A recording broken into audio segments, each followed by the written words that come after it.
What's up, guys? This is Andrew Frezza and Melissa Dixon from Care Coach Lead, and today we're going to be talking about why programming is not coaching, but how it can be and how it can help you get set up for success to be able to technically coach your clients better when in a class or one-on-one training setting. So oftentimes as coaches, we're using cues to get our athletes to move better. We use visual, verbal, tactile cues. And sometimes we run into maybe a type of workout or a type of client that's just very difficult to work with and difficult to create change with. It could just be the style of workout for that day and you just feel like, man, I didn't get anybody to move better that day. So what I want to talk about with you is if you're a programmer, how you can take what you see on the floor and then program your workouts in the future to be able to set you and your other coaches up for success to improve that thing you saw that wasn't improving on the floor. Or if you are not the programmer, but maybe you help with warm-ups or you give feedback, how you can start to think about how to make adjustments to programming that will set you up for better success on the technical side of coaching. And we're going to talk about 3 ways you can do this. Different movement variations that will help set you up for better coaching, how to use tempos or holds, and that's probably our favorite one for getting better movement out of our clients, and then utilizing defined sets and reps to create better movements. So let's start with the first one, movement variations.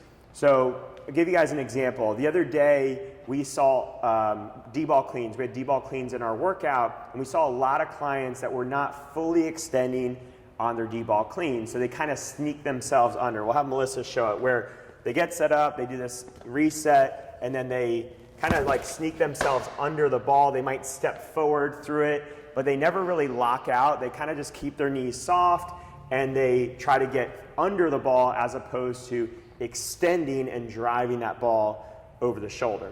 So I've tried to do this before with athletes. You try to cue them all day, lock out the legs, drive your feet into the floor, squeeze your butt, and you don't have success. It's not improving.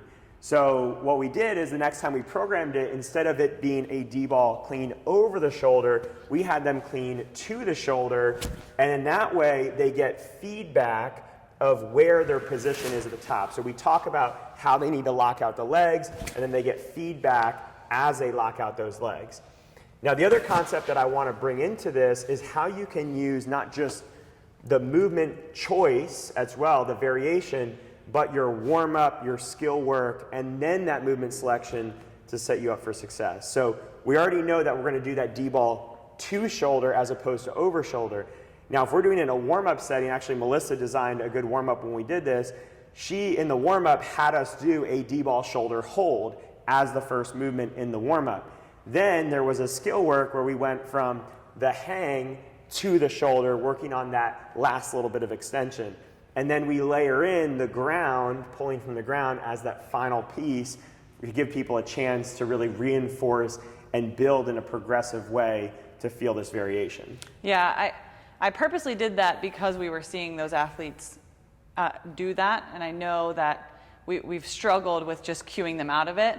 But the other reason I did it is to give them a reference point, so when we got into the D-ball cleans in the Metcon later, I had something to reference and tell them, I saw you do this in our warm-up. Remember that feeling of getting there. I need you to feel that at the top of your clean before that ball goes over your shoulder. So giving them something that you can immediately implement when we start to add speed and intensity. You can give it to them last week, but you have to give it to them today to put it into practice. You know, they have to have seen it. They have to have felt it immediately when I don't want to slow them down when I'm cueing and correcting them. Yeah, if you can bring intention to a warm-up, it sets you up for so much more success later on. And I'll even make the argument that if the first time you bring intention to a movement is when someone's moving with intensity or with speed, your chances of cueing them into better movement are so low. Whereas if you can get them to feel something different, you point it out, you get them to notice it, there's actual weight providing feedback to that position. Now when you bring it up under intensity, that person is receptive, they're open to it because they know they're on the same wavelength. They might not quite get it, but they're like, I'm trying to get it, I want to get it, and I understand what you're trying to get me to do. Yeah, and there's a lot of times where I know an athlete's going to stop look at me and wait for me to coach them. And I don't want them doing that when they're trying to also achieve a workout stimulus. And I don't want to take that time away from their stimulus either. And that's a lot of the reason why people are least likely to be cued in those moments, because they're trying to hold themselves to that intensity as well. They don't want to be slowed down. So if I can just say, hey, remember what we were doing in the workout or in the warm-up, let's feel that right here. They already know what I'm asking of them, and I don't have to do much to make a change for them. Exactly. All right, so let's talk about the second category, tempos and holds. So two of the movements that really jump out to me would be two pressing movements, a push-up and an overhead press. Okay, so push-ups, we see a lot of athletes that move fast. Maybe they're not locking out the elbows. Maybe they're kind of like wiggling the hips, and there's just a lot of things that can go off in that movement. On a overhead press, maybe we have soft elbows at the top, or have someone punching out and pressing more in front as opposed to stacked on top of their body. And again, hopefully we can cue that person and we see improvement. But a lot of times, if we're doing it fast, we're doing it under intensity, we're struggling to get that person to move better. If we can do something like a tempo push-up where they have to control down at a 2-second tempo, they have to show a 1-second lockout at the top. Same with the press. If I make someone lock out for 2 seconds at the top, if their arm is in front, that is going to be so much harder for them to hold that. And that feedback, okay, I'm going to help guide them to it. Hey, if you guys can get stacked, you're going to feel like you could sit there for 30 seconds, not just 1 or 2 seconds. So if you're feeling like you're struggling there, let's go ahead and make sure that we're stacked at the top, and that should make you feel like you could sit there a lot longer. The other athlete that overhead helps is the athlete who's kind of achieving lockout but quickly losing it. That person who is like really susceptible to bicep or forearm tendonitis because of that flash. And that I'll see it a lot with a dumbbell movement, you know, and I like to assign that to them even in a coaching environment where it's not programmed, but becoming the programmer in your own class to help that person of, hey, I want you to feel this 1-second lockout at the top, helping avoid injury in the future. So not necessarily using it from a programmer standpoint, but using it on the coaching floor as a tool, not just a cue or correction. That's great, because we want to empower all coaches to be able to make those little adjustments on the fly and not feel like, oh, because I didn't create the workout, I can't give them this change. If you see the chance where you can add a small tempo that's going to give that person improvement, go ahead and give it to them. So we want to show an example of what this would look like and how a small adjustment can be a big adjustment from a coaching standpoint without taking away from maybe the sexiness or the appeal of a given workout. So we often talk about, we have primarily a group class focused gym, and we give the workouts to our clients in advance. We want them to be empowered about showing up to the gym. We're not saying, hey, we're hiding the workout for you. You just have to show up and see what's on the board. But with that, you know, people can see a workout and it doesn't seem exciting to them and they don't show up. So it's really important to us that workouts have what we call that sexiness to it. When you see it, it looks fun, you want to do it. And I think a lot of coaches, a lot of programmers feel like they're in this dilemma where, well, I'm either choosing workouts that are kind of like sexy, they have cool movements, or I'm choosing more deliberate, intentional work. And we think you can have both most of the time. So we just want to show you a simple example of how a small change cannot take away from that sexiness, but still be a really good way to set you up for success as a coach. So here's a 15-minute AMRAP, 20 cal bike, 10 deadlifts, and 20 push-ups. Okay, so with just changing the push-ups, we're talking about this lockout or maybe this plank position not being as solid as we want it to be.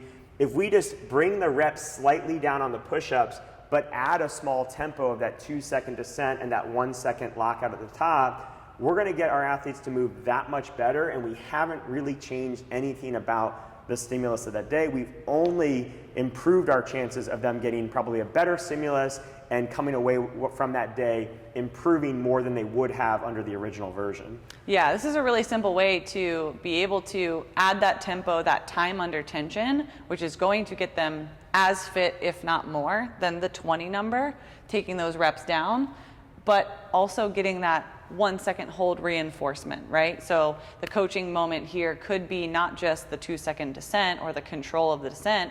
Maybe it's a day we're focusing on, I need you to feel that lockout. I want those elbow armpits flashed forward every rep one Mississippi and we're down. Or maybe it's for those athletes that you give the challenge of, hey, instead of, just trying to bounce your chest off the ground and leave your thighs up, maybe we're, counting that tempo on the way down. This could correct a whole host of issues that we see in push-ups by programming this way. That 20 push-ups, our athletes are going to push to try to get to that 20 as fast as they can, no matter how it breaks down. Slowing that down is going to not just allow them to work on some aspect of their push-up, but give us a little more time to coach them in that moment too. They're moving a little slower, they're under control. We can see those faults and where they're breaking down the most and be able to coach them better. I also find that this gets clients to almost automatically choose better scales for themselves, because they can almost convince themselves that their push-ups aren't that bad when they're just repping out 20 no tempo push-ups. But when you force a tempo on them, they go, oh, I need to get a band out, a box out, where they probably should have been in the first place for this 20, but because you now slap the tempo on it, you're kind of forcing them into a situation where they have to scale more appropriately for themselves. Yeah, or a better rep scheme too of, I'm going to just do 10 and then 4 and then 3 and then, not a steady rep scheme on the 20 when they're trying to move quickly. And this is likely going to be sets of 5 because that tempo is going to dictate. They're going to choose that rep scheme more intuitively and more appropriately. Yeah. The other concept we want to talk about, we talked about warm-ups and the progression of it. You can do the same thing here. You could have a high plank in your warm-up. You could have a ring FLR hold in the warm-up. Then that could progress into a skill work where you have some push-up negatives in there. And you could be talking about hand positioning, elbow positioning. All that stuff can lead into this spot where you're now set up for success again when it comes time for the actual workout itself. Now, this final example that we're going to give you is one where you can use defined sets and reps to get better movement out of your clients. So we had shared a video a few weeks back with some toes to bar drills that you can do in a warm-up setting to help reinforce athletes that are swinging all over the place, to reinforce the technique of controlled kip and a balanced kip, being under control when they're doing kipping movements. Now, another way that you can do that that's really unrelated to technique but should improve technique is by giving defined sets and reps. So in this case, we have a workout with 3 rounds, a 400-meter run, 18 toes to bar, and 9 front squats. For these toes to bar, if we just said, hey, it's 18, do whatever you want, you got to get through them, the likelihood of people losing their rhythm early is going to be pretty high, and they're going to get sloppy pretty quickly for a lot of clients. Now, if we took a different approach and said, hey, we really want you guys to focus on toes to bar, and what we really want you to focus on is keeping your rhythm and stringing together sets each time of no less than 3 reps at a time. So no matter what, every time you hop on the bar, we want you to do no less than 3, because that's the magic number that forces you to have some level of rhythm, okay? 1 is no rhythm, 2, you can kind of cheat it, but if you get 3 in a row, you're gonna have some kind of rhythm to your kip to accomplish that. So you have 4 choices on this workout. For your 18, you could either do 1 set unbroken if you're a ninja. You can do 2 sets of 9 if you're pretty good but not good enough to go unbroken. You can do 3 sets of 6 if you're in that moderate range, or at the very least, we're going to do 6 sets of 3. And even if you're not good enough to go to the bar, you're going to do 6 sets of 3 or 3 sets of 6, going as high as possible, again, maintaining your rhythm each time. And if you're unable to maintain your rhythm, no problem. We can either just have you rest more between sets, or we can cut down that reps a little bit. Maybe you're going to do 15 a round, 12 a round, some number that you are able to maintain your rhythm, but you're always going to stay with no less than 3 reps at a time.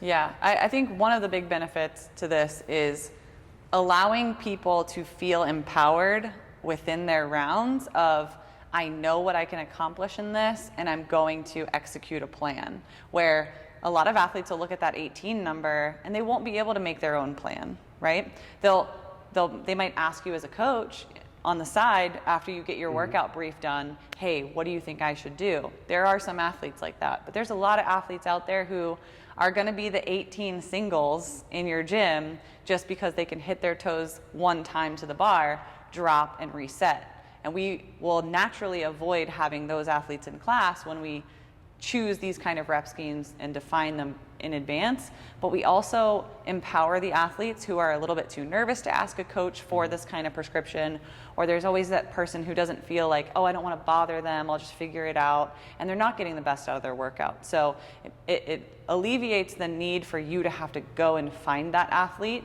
when they're kind of hiding in the shadows. Yeah, another thing that I want to finish on here is this idea of like constantly varied versus random. And when we talk about that with programming, constantly varied to me means we're filling in gaps in an intentional way, versus random means we're just trying to do something different for the sake of being different.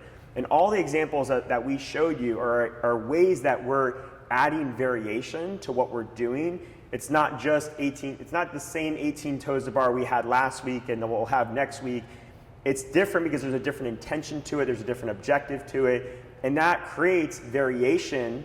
It creates, you know, for your clients that have been with you for years, hey, there's something new to challenge us, there's something new to grow with, but it's not just this random thing that we're throwing on the board. So every time, when I was programming our workouts on a weekly basis, every time I was coaching on the floor, I was looking for opportunities to program something new or different or a variation in the future that was gonna set me up for success based on the biggest problem I was having on the floor that day. So if a lot of athletes were struggling to lock out, what can I program in the future that's gonna set me up for success? If a lot of athletes are struggling to string together their toes to bar, how can we set up a workout in a way that will better set me up as a coach to be able to accomplish this in the future? And it's not we're focusing heavily on, you know, correcting problems through programming and coaching people through their programming, but this is also about skill development for your athletes. So in this 18, we have athletes who have been with us for years who are on 18 knees to chest when they see the number 18.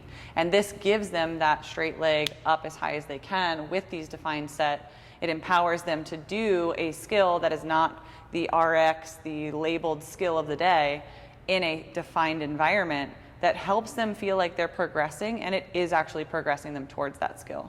And one thing we didn't say about this that I kind of wanted to recap on was this idea over here of when we have the ninja athletes, the unbroken 18 athletes, you also have to remember that this is a 15-minute time cap, and we have a threshold we want to develop in every workout. So if that athlete is finishing in under 11 minutes, they're likely going in a different direction than we want them to, or they're going to leave feeling like they didn't get enough. Because if that athlete can finish in under 11 minutes, they need to go for more. They might be a 4-round athlete. So we like to always also put that advanced option out there when we do define sets. So when we're asking that athlete to develop skills and coaching those, we also keep these people in what they need as well. Yeah, the way I always think about this is, what's the total number? Okay, 18 times 3 rounds, 54 total toes to bar.